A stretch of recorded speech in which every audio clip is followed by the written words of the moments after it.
game doesn't have the health bar or the tanky stats to be able to survive against that. So a bit of a cause for concern, but otherwise both sides looking quite stacked. Well, we'll see whether or not that's going to pan out, though, into what we expect here. Of course, Mystic, they are currently, they're going up against Inspire. Inspire, undefeated when it came to their round robin, and so far undefeated when it came to the bracket portion of our tournament. Now here, looking to enter into the grand finals, similar to Team Volley, where they're going to be able to go undefeated and try and see who's going to be, who's going to be the first of those pairs to possibly take the L. But still got to see here is Mystic against Inspire onto the Rift. And spawning in, we shouldn't see too much of a cheeky play. We have seen a couple of instances where there were early invades, but even those have mostly been coordinated by the jungler. This time around, stacking the Amumu and the Blitzcrank could give them enough reason to try and look for something. Otherwise, we could also see the Blitzcrank just look to try and deny the jungler, because it's so difficult for junglers to pick up the buffs by themselves and delays a lot of time. It requires a lot of investment coming through, right? So if the Blitzcrank just walks over and uses the rocket grab, that really punishes the enemy jungler hard. Could have, but instead they say, all right, you know what, we don't need to be any kind of crazy. They realize, all right, that buff's not going to be started. Ward is there, though, and that gives you information where this jungle is pathing during the early portions of the game. And we have seen before that early aggression in the jungle and early first bloods being translated can be crucial to just taking over the game entirely. And so moving into this, the early game has been pretty impactful. So Malphite actually going to be moving into the jungle, it looks like. That's a bit of a change coming through. Okay, interesting choice. Malphite moves into the jungle, but it comes back into lane. Okay, so there we go. Malphite's still going to be laning, just went over into the jungle to try and give a little bit of assistance to their side. Yeah, I think just there to provide a little bit of assistance, trying to make that clear just a little bit faster. What I do like, though, is we are seeing a really fun skill-based matchup in that mid lane. You got a Fizz versus Zed. That's a very slippery combo between the two champions, so we might be seeing some, insane 1v1 outplay moments. We'll have to see. The one thing I do want to note, though, is for VY, that did put them down a minion or two, and like we've mentioned, it's not necessarily the end of the world, but we do see what happens if that CS as well as that experience advantage starts to grow for your opposing lane. And the skill matchup that kind of forms in the mid lane is a little bit Fizz favored.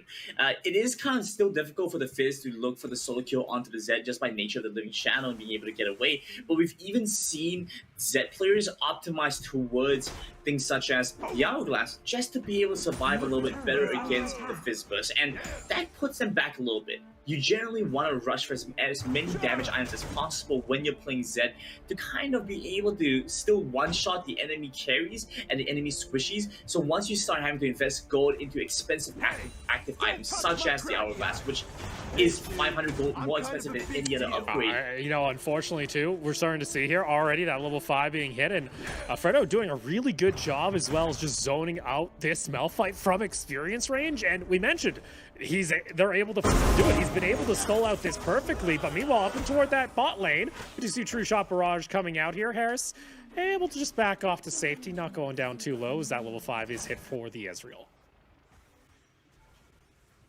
Yeah, nice play coming through. That's the big part of the skill matchup, right? Dodging away from the Charm the Waters with that death mark is a huge portion of that, because there's so few other ways to dodge away otherwise.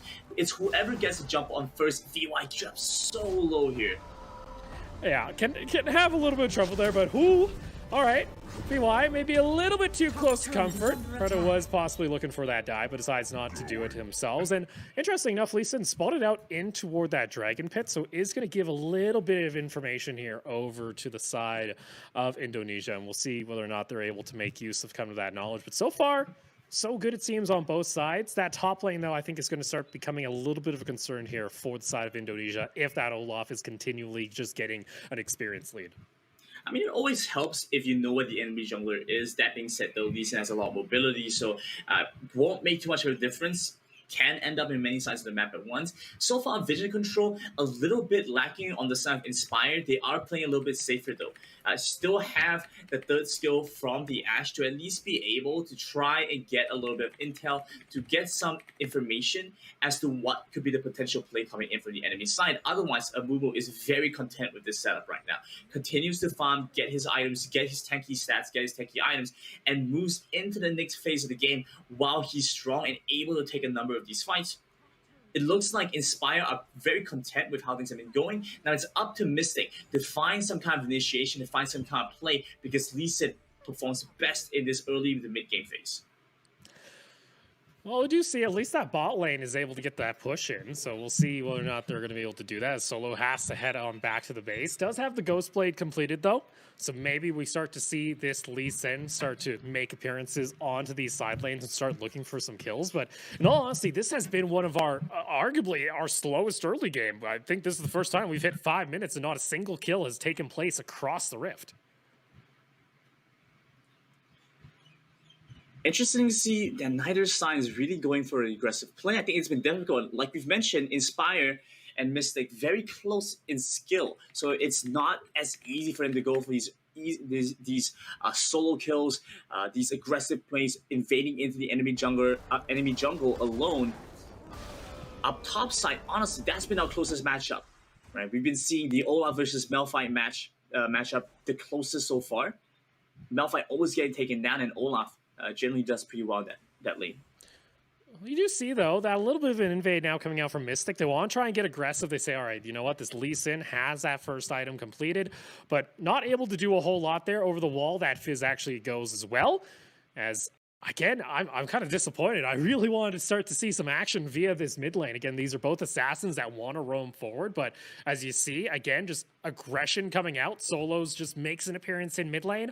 You know what? Living Shadow just gets them back to safety. Unfortunately, they're not able to transpire anything else.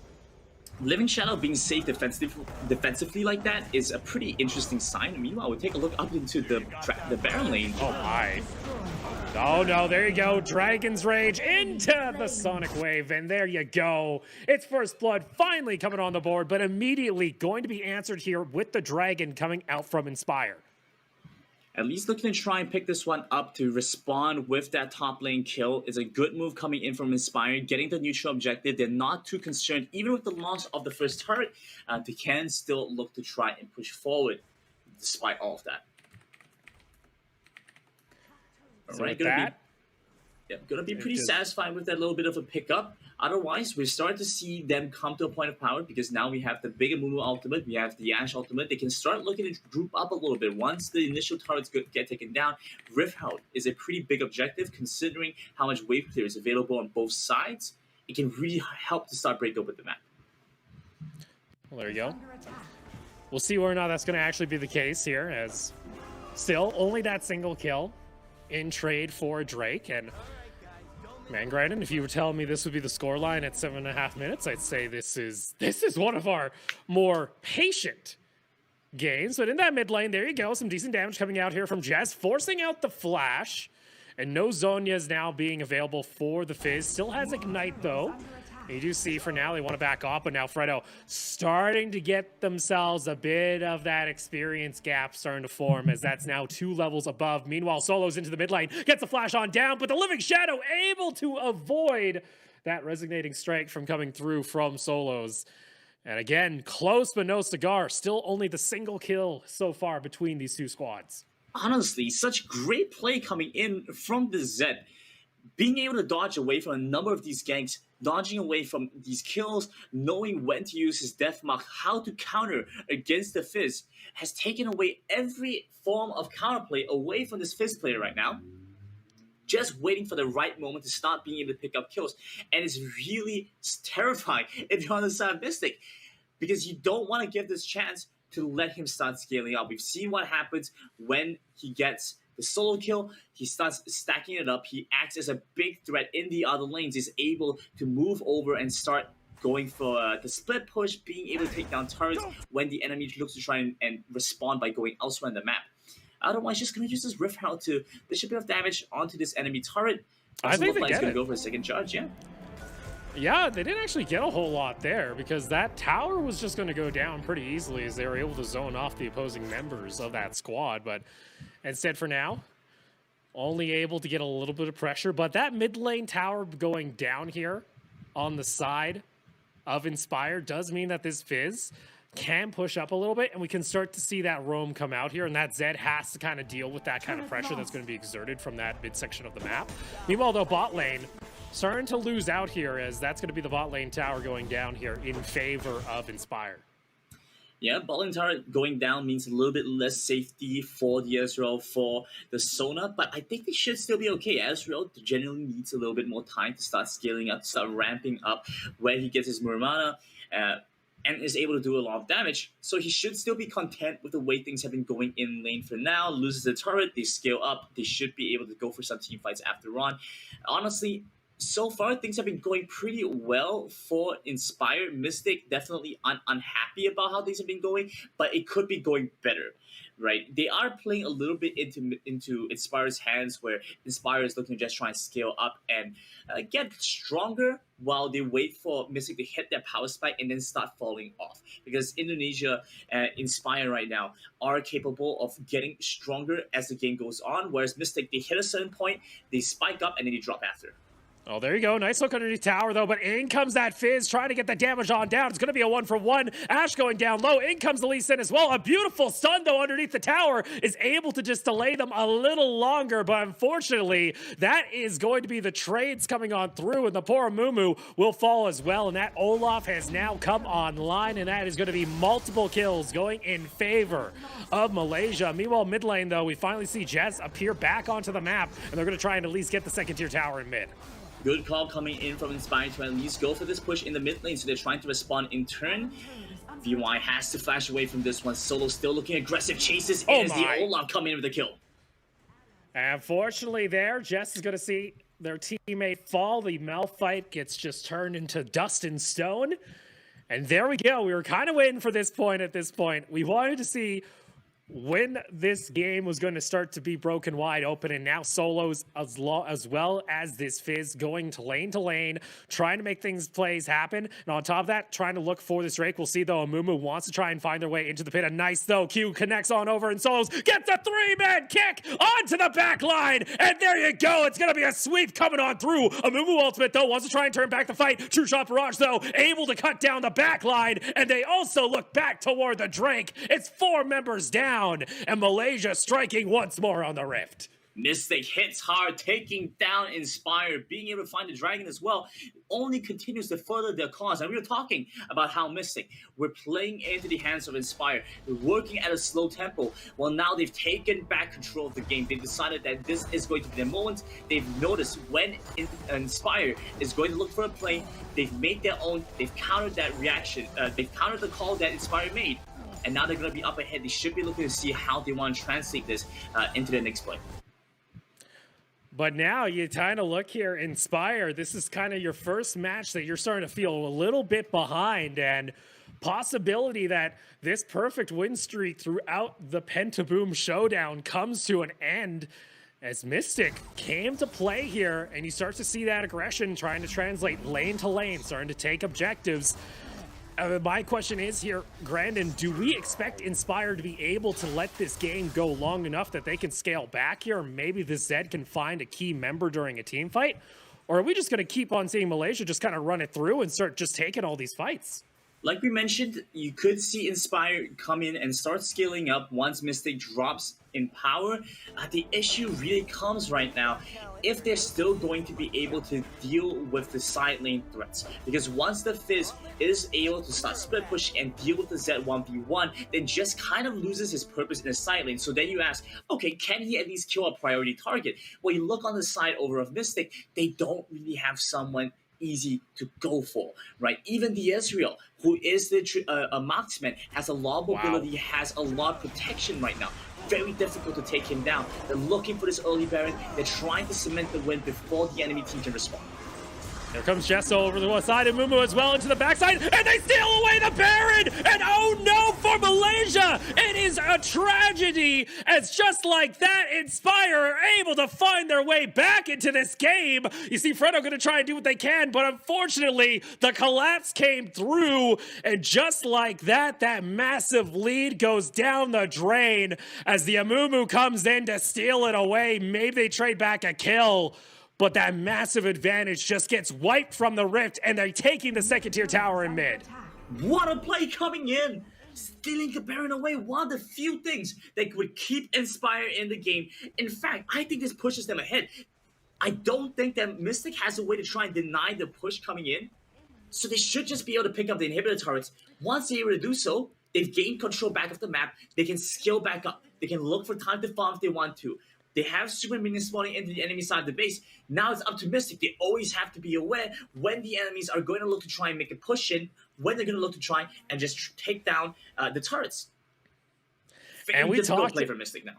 And we talked about it during our pregame is you got to go for those, 50-50 plays if you want to try and make something happen. Heck, you got to take those 30-70 plays if you're this far behind, and it pays off here for Inspire.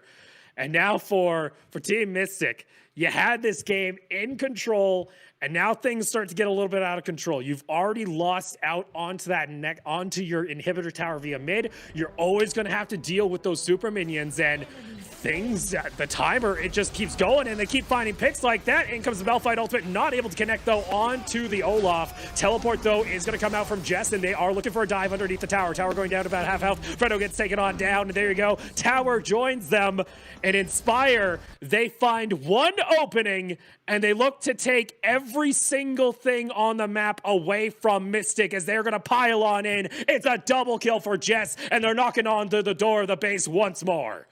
Like you mentioned, you have to go for the 50-50 plays, and just being able to steal away the Baron, I mean, that's a critical moment. Now going into the Nexus, looking to try and end things off. The Curse of the Set Mummy won't even be needed, as jumping into the back line, the Fizz looks to survive a little bit longer, but doesn't have the help do so. They're on the Nexus, they're looking to end things off. And there you go, Nexus falls, and you can see the celebration coming on through. It was a barn burner, but Inspire able to bring things back midway through the game, and they locked themselves into our grand finals. And for Malaysia, it was so close, yet so far. One last fight, and you can see happiness all around, excitement going through all the player cams. I love it, Grandin. I mean, honestly, I would be excited too. Dylan made such a